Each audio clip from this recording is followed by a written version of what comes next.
తెలంగాణ ప్రభుత్వం మరో కీలక నిర్ణయం తీసుకుంది. లగచర్ల భూసేకరణ నోటిఫికేషన్ ను వెనక్కి తీసుకుంది. దీంతో పాటు హకీంపేట్, పోలేపల్లిలో భూసేకరణ విషయంలో గుడ్ న్యూస్ చెప్పింది. ఆయా ప్రాంతాల్లో కాలుష్య రహిత పరిశ్రమలు పెట్టి స్థానిక యువతకు ఉపాధి కల్పించాలని నిర్ణయించింది. అయితే దిలావర్పూర్ ఇథనాల్ ఫ్యాక్టరీ ఏర్పాటు వెనుక అప్పటి బీఆర్ఎస్ ప్రభుత్వం పాత్రను కూడా కాంగ్రెస్ సర్కార్ బయటపెట్టింది. లగచర్లతో పాటు హకీంపేట్, పోలేపల్లిలో భూసేకరణ విషయంలో ప్రభుత్వం గుడ్ న్యూస్ చెప్పింది.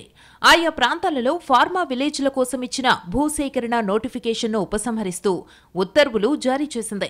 లగచర్లలో 580 మంది రైతులకు చెందిన 632 ఎకరాల ల్యాండ్ ప్రొక్యూర్మెంట్ నోటిఫికేషన్ను ప్రభుత్వం వెనక్కి తీసుకుంది. ఆయా ప్లేసుల్లో కొత్తగా ఇండస్ట్రియల్ పార్క్ పేరుతో కొత్త నోటిఫికేషన్ను విడుదల చేయనుంది. కాలుష్య రహితంగా ఉండేలా టెక్స్టైల్ కంపెనీలకు ప్రాధాన్యతనివ్వాలని ప్రభుత్వం భావిస్తోంది. ఇలాంటి పరిశ్రమలైతే స్థానిక యువతకు ఉద్యోగాలు వస్తాయని, వాటి ఏర్పాటుకు ప్రజలు సానుకూలంగా స్పందిస్తారని ప్రభుత్వం చెబుతోంది. ఇదిలా ఉంటే దిలావర్పూర్ ఇథనాల్ ఫ్యాక్టరీ ఏర్పాటు కోసం అప్పటి బీఆర్ఎస్ ప్రభుత్వం పాత్రను కాంగ్రెస్ సర్కార్ బయటపెట్టింది. మాజీ మంత్రి తలసాని కుటుంబం కోసం ఆఘ మేఘాలపై అనుమతులు ఇప్పించారని విమర్శించింది.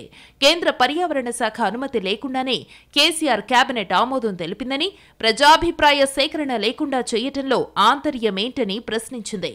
తలసాని కుటుంబానికి లబ్ధి చేసేందుకు, దిలావర్పూర్ రైతులను ముంచేందుకు అప్పటి బీఆర్ఎస్ ప్రభుత్వం అడ్డగోలుగా అనుమతులిచ్చిందని కాంగ్రెస్ మండిపడుతోంది. రెడ్ జోన్లో ఉండే ఈ ఫ్యాక్టరీకి అత్యవసరం పేరిట అనుమతులివ్వడం వెనుక భారీగా గోల్మాల్ జరిగిందనే సందేహాలున్నాయని అంటోంది. దీనికి సంబంధించి గత సర్కార్ ఇచ్చిన అనుమతుల డాక్యుమెంట్స్ ను బయటపెట్టింది. అప్పటి సీఎం కేసీఆర్ సంతకం చేసిన డాక్యుమెంట్ ను విడుదల చేసింది.